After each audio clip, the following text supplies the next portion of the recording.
অনেক অনেক শুভেচ্ছা। যাই হোক, মায়ের নাম নিয়ে আমি আমার গানের পর্বে চলে যাচ্ছি। যে গানটি গাইব সেটি বাউলঙ্গে একটি মাতৃসঙ্গীত। ভুল যদি হলে ক্ষমা করবেন।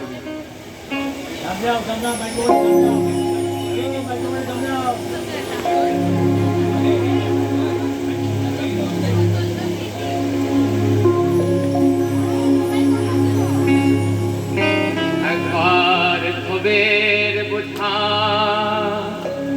দূরে ফেলে আয় সকলে নাচি গায়। ভবের বোঝা একবার ভবের বোঝা দূরে ফেলে আয় সকলে নাচি গায়। মায়া ছেড়ে মোদের यार भावना है भाई। एक बार भवेर बोझा दूरे फेले आए সকলে নাচি গায়। ভবের বোঝা एक बार भवेर बोझा दूरे फेले भवेर बोझा दूरे फेले आए সকলে নাচি গায়। মায়া ছেড়ে মোদের यार भावना है भाई। আবার মায়া ছেড়ে মোদের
রে মোদের, কি আর ভাবনা